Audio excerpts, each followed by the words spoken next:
understanding your customer. And the reason I say that, there was I think a very good quote from the coach of timely, I guess, coming up to the Olympics, the coach of the British cycling team, who won, I think, 4 golds in cycling in Beijing in 2008.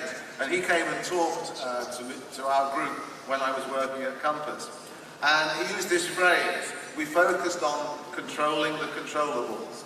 And what he meant by controlling the controllables was that cycling team, they managed the things that they could control. They focused on the technology, the bikes, the outfits, the fitness of the thing. They didn't worry about what else was going on around them. And they really played to their game and to their tune, but through a deep understanding of what was needed to win. In terms of consumer insights, for me, the key is what I call deep consumer insights. I think most people would say, most people in business would say, yes, I know my customer. But my challenge today would be, how well do you know your customer? Do you really know what makes your customer tick and how they make their purchase decisions? And also, if you're going to do that work, is the entire organization acting on those insights? I mean, there are a lot of generic insights. I mean, I'll give some examples here. Customers in Asia, demographics generally favorable, the connecting with people is really important. But most of this stuff is known not just to me and to you, but to all of our competitors. And so, when I was asked to talk today, I used this phrase, the customer is king. And for me, the thing that has really, I believe in passionately, is that for a business to succeed, you have to really make the customer the #1 stakeholder in the business. And this phrase, I suspect the phrase, the customer is king, has been around for a long time. But it was some advice that was given to me. My first job out of university was with, at the time, the UK's #1 grocery chain, Sainsbury's. It was a family-owned business, about 120 years old. Was the first chain in the UK to have a self-service supermarket back in the very early 50s. And the business was run by Lord Sainsbury, who everybody in the organisation had to call Lord John. I'd been there about 6 months and was in charge of new store marketing. We were opening up some new stores. And I was fairly intimidated to meet him in my first 6 months in the business. And we had a short conversation. It was pretty much one way, him telling me how I should do a better job.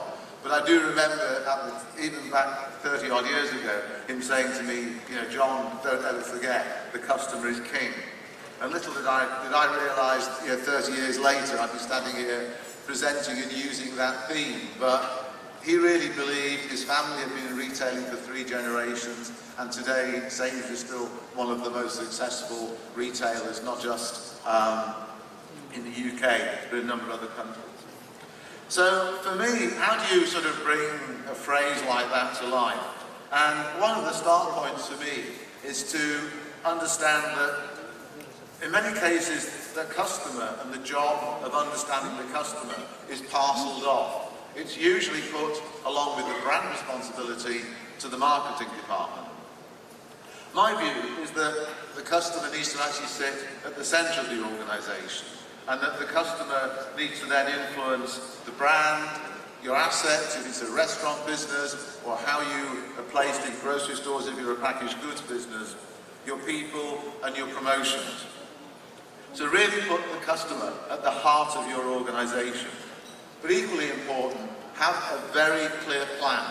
A plan not just to understand the drivers of your customers' needs, but also turning that into a very clear proposition that's relevant and resonates with those customers.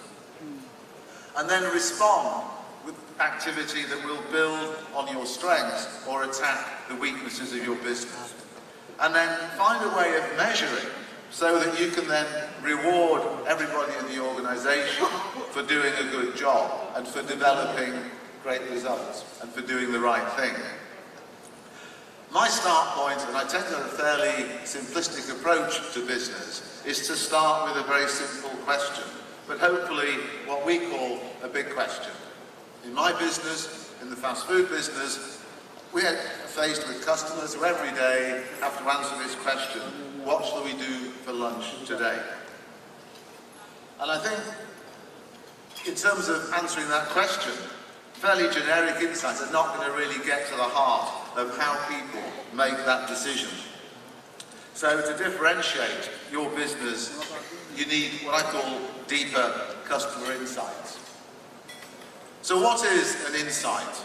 Well, the dictionary definition is simply the ability to perceive clearly or deeply, or something that's often a sudden understanding of a complex situation. I sum it up, and we use a phrase in my organisation, that aha moment.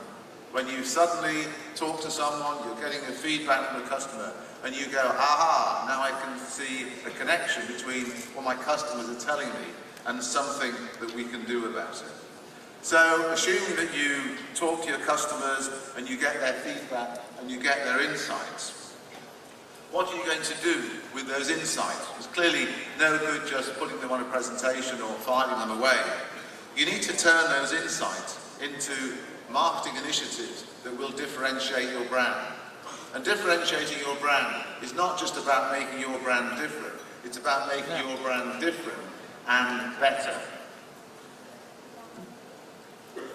And the way to do that is to focus on a benefit that establishes a meaningful point of difference that the brand can deliver to affect that desired change of behaviour.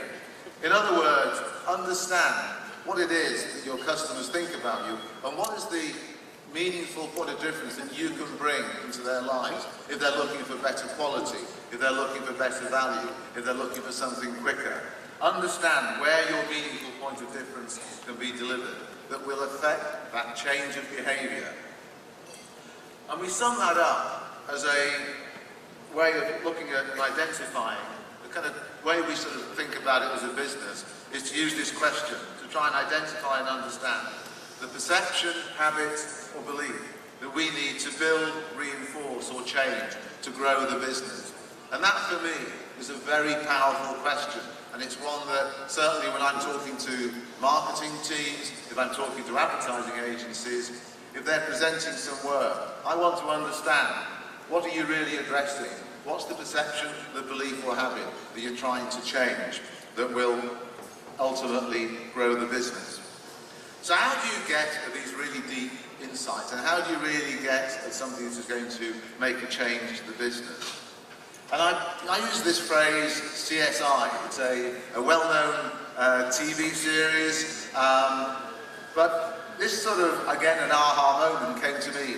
I was taking my sons to the Natural History Museum in London, and there was a talk being given by their leading entomologist, an expert on insects and flies and what have you. And he was regularly used by Scotland Yard to attend crime scenes, particularly murder scenes.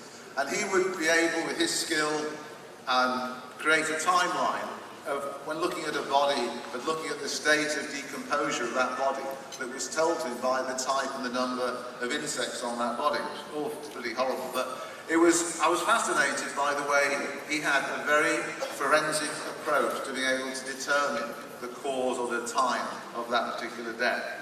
So this whole sort of CSI approach, we kind of at Compass turned this around and called it the Customer Satisfaction Index, as a way that it was an abbreviation that was memorable and likely to stay with our customers. And the approach that we used at Compass, and the Compass business in the UK, primarily a workplace, it provides catering in the workplace for about 2 to 3 million people every day across about 4,000 locations. And we had this challenge of trying to understand how people arrive at that decision of, as a group of work colleagues, where do we go for lunch that day? And we needed to act on the insights to really refine our offer. Now, when I arrived, the team had been conducting a number of surveys, and over about 3 or 4 years we'd collated about 6,000 of these surveys. And we knew that there was this line that was pretty obvious, that the more we satisfied people, not only the more often they came to us, but the more money they spent. The problem was, we just knew that if we did a better job,